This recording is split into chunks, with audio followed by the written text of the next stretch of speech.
Bonjour et bienvenue au French Podcast. Je suis Catherine. Et je suis Antoine. Dans l'épisode d'aujourd'hui, nous allons parler de l'écoute du français et de l'importance d'arrêter de traduire et de commencer à parler. C'est un sujet très important pour tous ceux qui apprennent le français, alors restez à l'écoute. Commençons par parler de l'écoute du français. C'est l'une des choses les plus importantes que vous puissiez faire pour améliorer votre français. Oui, absolument. Lorsque vous écoutez du français, vous vous exposez à la langue telle qu'elle est réellement parlée par les locuteurs natifs. Vous apprenez de nouveaux mots, de nouvelles expressions et la façon dont les gens utilisent la langue dans des contextes réels.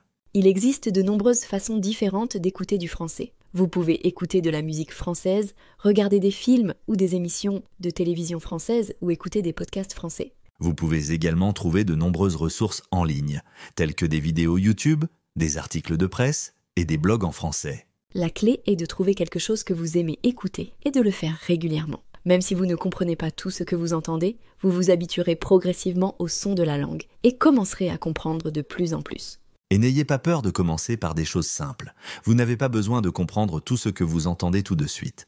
Le but est simplement de vous exposer à la langue. Une autre chose importante à retenir est d'écouter activement. Cela signifie que vous devez faire attention à ce que vous entendez et d'essayer de comprendre le sens des mots et des phrases.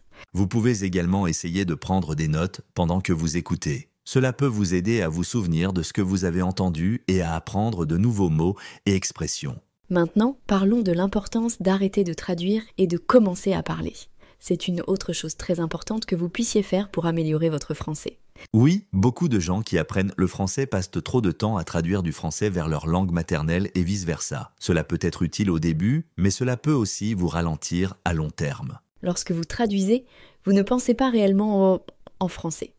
Vous pensez dans votre langue maternelle et vous essayez simplement de trouver les mots français qui correspondent. Cela peut rendre très difficile de parler couramment français. Vous serez toujours en train de traduire dans votre tête et vous ne pourrez pas parler naturellement. C'est pourquoi il est important d'arrêter de traduire et de commencer à penser en français.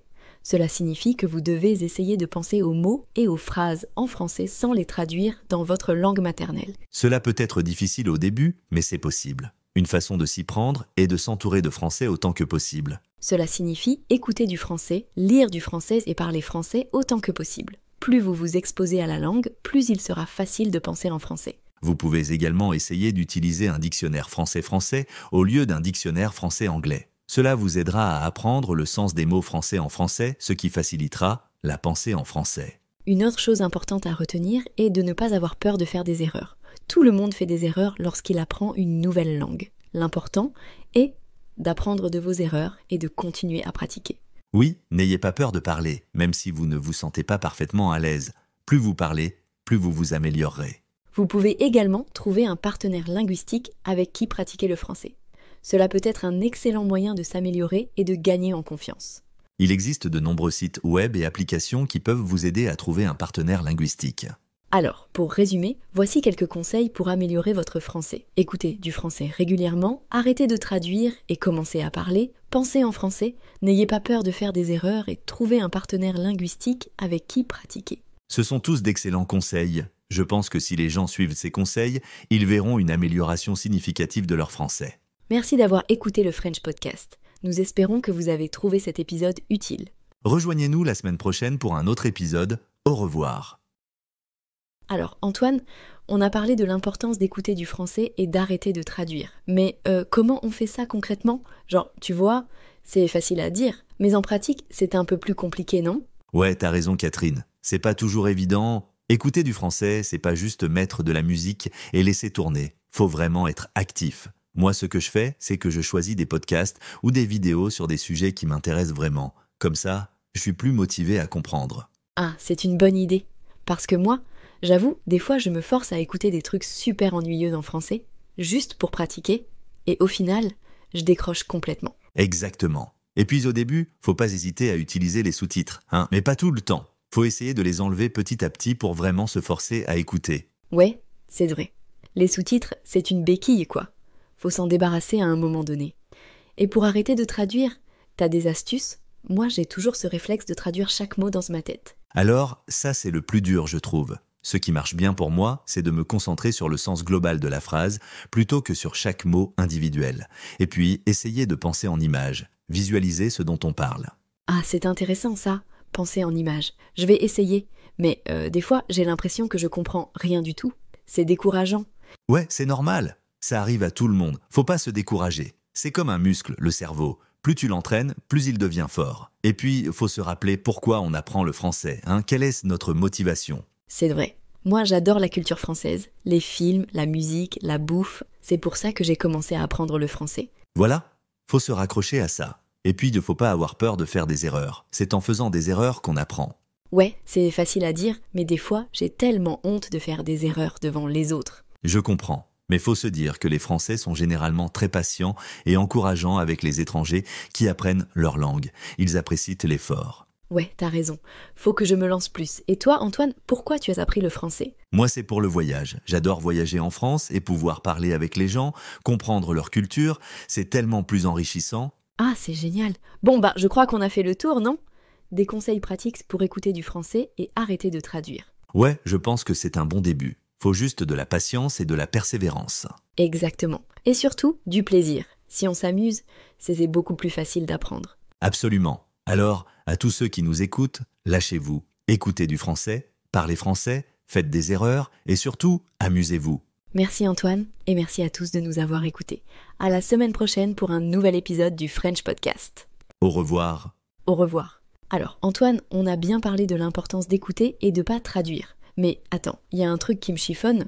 Comment on fait la différence entre écouter passivement et vraiment écouter activement? Parce que moi, je peux très bien mettre un podcast en français pendant que je fais la vaisselle, mais est-ce que ça compte vraiment? Ah, excellente question Catherine. Écouter passivement, c'est un peu comme laisser l'eau couler, tu vois? Ça mouille, mais ça pénètre pas en profondeur. T'es exposé au son, mais ton cerveau est pas vraiment engagé.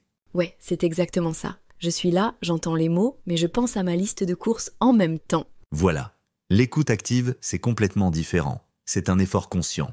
Faut vraiment se concentrer sur ce qui est dit, essayer de comprendre le sens même si on connaît pas tous les mots. Genre, prendre des notes, c'est ça? Ça peut être une bonne technique, oui, surtout pour les mots nouveaux ou les expressions idiomatiques. Mais même sans prendre de notes, tu peux pratiquer l'écoute active en te posant des questions pendant que tu écoutes. De quoi parle cette personne? Quel est son point de vue? Est-ce que je suis d'accord avec ce qu'elle dit? Ah, c'est pas bête. En gros, transformer ça en une conversation, même si c'est une conversation intérieure. Exactement. Et puis tu peux aussi essayer de deviner ce qui va être dit ensuite. Ça force ton cerveau à anticiper et à s'engager plus activement. Ok, je vois. Donc en gros, l'écoute active, c'est un peu comme faire du sport pour les oreilles. C'est ça demande un effort, mais les résultats sont bien plus importants. Et puis, faut pas oublier de varier les supports. Écouter toujours la même chose, ça peut devenir lassant. Ouais, c'est vrai. Moi, j'essaye d'alterner entre des podcasts, des vidéos, des interviews, et des fois même des chansons. Les chansons, c'est génial pour la prononciation et le vocabulaire. Et puis, c'est plus fun que d'écouter un cours de grammaire. Clairement, je pense que j'ai une meilleure idée de ce que signifie écouter activement. Merci Antoine. De rien, Catherine. Et toi, tu as des astuces pour rester concentré pendant que tu écoutes? Parce que moi, j'avoue, des fois, j'ai du mal à pas me laisser distraire. Alors moi, ce qui marche bien, c'est de choisir un moment de la journée où je sais que je ne serai pas dérangée. Genre le matin, avant que tout le monde se réveille. Et puis, je me crée un environnement propice à la concentration. Je mets mon téléphone en mode silencieux, je ferme la porte. Ouais, c'est important de minimiser les distractions. Et puis, il faut pas hésiter à faire des pauses. Si tu sens que tu décroches, arrête-toi, fais autre chose pendant quelques minutes et reviens-y plus tard. C'est vrai. Forcer, ça sert à rien. Et puis, faut pas hésiter à réécouter plusieurs fois la même chose. La première fois, tu vas peut-être comprendre que 50%. La deuxième fois, 70%. La troisième fois, 90%. C'est ça. La répétition, c'est la clé de l'apprentissage. Bon je crois qu'on a fait le tour de la question de l'écoute active. Ouais, je pense aussi. Et si nos auditeurs ont d'autres astuces, qu'ils n'hésitent pas à les partager avec nous. Absolument. On est toujours preneurs de bons conseils. Merci à tous de nous avoir écoutés. À la semaine prochaine. Au revoir. Au revoir. Antoine, on a insisté sur l'idée d'arrêter de traduire, mais qu'est-ce qu'il y a des moments où la traduction peut être utile, voire nécessaire? Je me demande si on n'a pas été un peu trop catégorique. Ah, c'est une bonne question, Catherine. Je pense que t'as raison, faut nuancer un peu notre propos. La traduction, c'est pas le diable incarné. Il y a des situations où elle peut être un outil intéressant. Par exemple? Par exemple, quand tu commences à apprendre une langue, la traduction peut t'aider à comprendre les bases du vocabulaire et de la grammaire. C'est un point de départ. Ouais, c'est vrai. Au début, c'est difficile de se passer complètement de la traduction. Ça peut te donner un sentiment de sécurité, de contrôle. Exactement. Et puis la traduction peut aussi être utile pour comprendre des concepts complexes ou abstraits. Des fois, il n'y a pas d'équivalent direct dans ta langue maternelle et la traduction peut t'aider à saisir le sens général. Je vois. Mais le problème, c'est de ne pas rester bloqué dans cette phase de traduction, non? C'est ça, faut considérer la traduction comme un outil temporaire, une béquille, comme on disait tout à l'heure. Le but, c'est de s'en débarrasser le plus vite possible et de commencer à penser directement en français. Et comment on fait ça, concrètement? Comment on passe de la traduction à la pensée directe en français? Alors, il y a plusieurs techniques. On en a déjà parlé un peu, mais on peut approfondir. La première, c'est de s'immerger dans la langue autant que possible. Écouter du français, lire du français, parler français. Plus tu t'exposes à la langue, plus ton cerveau va s'habituer à penser en français. Ouais, la fameuse immersion linguistique. C'est pas toujours facile à mettre en place, surtout si on vit pas dans un pays francophone. C'est vrai. Mais il y a plein de façons de créer une immersion virtuelle. Regarder des films et des séries en français, écouter des podcasts, lire des livres. Il y a plein de ressources disponibles en ligne. Et puis, il y a aussi l'idée de changer la langue de tes appareils électroniques. Ton téléphone, ton ordinateur, tes réseaux sociaux, tout en français. Ah, c'est une excellente idée. Ça te force à utiliser le français au quotidien, même pour des tâches simples. Et puis, ça te permet d'apprendre du vocabulaire utile. Et l'autre technique, c'est d'utiliser un dictionnaire français-français, comme on disait tout à l'heure. Ça te permet de comprendre le sens des mots en français sans passer par ta langue maternelle. C'est ça. Et puis, ça te force à réfléchir en français pour trouver la définition du mot. C'est un excellent exercice. Bon je crois qu'on a bien nuancé notre propos sur la traduction. C'est pas toujours mauvais, mais faut pas en abuser. Exactement. Faut l'utiliser comme un outil temporaire pour faciliter l'apprentissage, mais le but, c'est de s'en passer le plus vite possible et de commencer à penser directement en français. Et toi, Antoine, est-ce qu'il y a des mots ou des expressions françaises que tu as du mal à comprendre sans passer par la traduction? Ah, il y en a plein, surtout les expressions idiomatiques. Des fois, c'est impossible de comprendre le sens littéral de l'expression, faut vraiment connaître le contexte culturel pour la saisir. Ouais, c'est clair. Les expressions idiomatiques, c'est un vrai casse-tête. Mais c'est aussi ce qui fait le charme d'une langue, non? Absolument. Bon, merci Catherine pour cette discussion enrichissante. Merci à toi Antoine, et merci à tous de nous avoir écoutés. À la semaine prochaine. Au revoir. Au revoir. Écoute la deuxième partie de Podcast Français. Bienvenue. Aujourd'hui, on se penche sur des notes assez spécifiques. Elles s'intitulent « Créer un podcast, sujet et structure ». On dirait bien la suite d'une réflexion pour un projet de podcast en français. L'idée, c'est d'explorer un peu ce qu'il y a dedans, voir le potentiel. C'est assez détaillé en fait. On a un nom, podcast français, un ton qui se veut conversationnel, une longueur cible de 2000 mots, ce qui est pas mal, et même des noms d'animateurs, Catherine et Antoine. Bon, alors, regardons ça de plus près. Qu'est-ce que ça nous dit ? Ce qui est intéressant d'emblée, je trouve, c'est les deux thèmes qui sont mis en avant. Écouter du français et puis arrêter de traduire et commencer à parler. C'est pas juste une liste, quoi. On sent qu'il y a une philosophie d'apprentissage derrière. Assez directe même. Oui, exactement. Ça pousse un peu l'apprenant hors de sa zone de confort habituelle, on dirait. Alors prenons le premier point. Écouter du français. Bon, ça paraît simple, mais qu'est-ce que ça implique vraiment ? On imagine une immersion, du français authentique, des conversations peut-être ? Oui, c'est ça. L'exposition à la langue telle qu'elle est parlée. Mais la question c'est, comment on va au-delà de la simple écoute passive ? C'est ça. Comment rendre cette écoute active ? Les notes ne le disent pas vraiment, mais on peut imaginer des pistes, non ? On peut inférer. L'écoute active, ça pourrait être par exemple guider l'oreille sur certains points précis, des petites tâches de compréhension. Ou alors peut-être que le rôle de Catherine et Antoine, justement, c'est de rendre ce contenu plus engageant. Plus facile à mémoriser. Ah oui, le contexte créé par les animateurs, c'est une piste.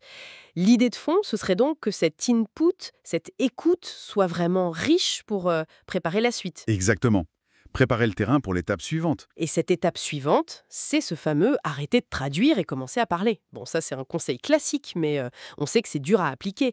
Le fait de le mettre juste après l'écoute, ça suggère une sorte de stratégie, non ? L'écoute comme tremplin vers l'oral. Précisément. Et là, on touche un point sensible de l'apprentissage. La traduction mentale, ce réflexe, c'est tenace. Ces notes, elles semblent dire On va essayer de court-circuiter ça. En disant commencer à parler, le message c'est un peu allez-y, tant pis pour les erreurs au début, communiquez. Pédagogiquement, c'est assez audacieux quand même. Oui, audacieux. Et peut-être que le ton conversationnel demandé et les animateurs nommés Catherine et Antoine, ça joue là-dedans, pour créer un climat où on ose. Très probablement, oui. Un ton trop formel, trop professoral, ça peut bloquer. Alors qu'un ton plus détendu, conversationnel, s'il est bien fait, hein, ça peut abaisser ce qu'on appelle le filtre affectif. Si l'apprenant se sent plus à l'aise, moins jugé, il a peut-être plus facilement essayé de parler. D'accord. Mais alors comment trouver l'équilibre entre un ton sympa, décontracté, et le besoin d'avoir quand même un contenu structuré qui fait progresser? C'est tout le défi. Comment est-ce que ces animateurs, Catherine et Antoine, pourraient faire pour que ça reste utile? Et pas juste une discussion agréable mais sans plus, quoi. C'est une bonne question. Peut-être via la structure, même si on n'a pas les détails ici. Et cette histoire de longueur, 2000 mots. C'est beaucoup, non?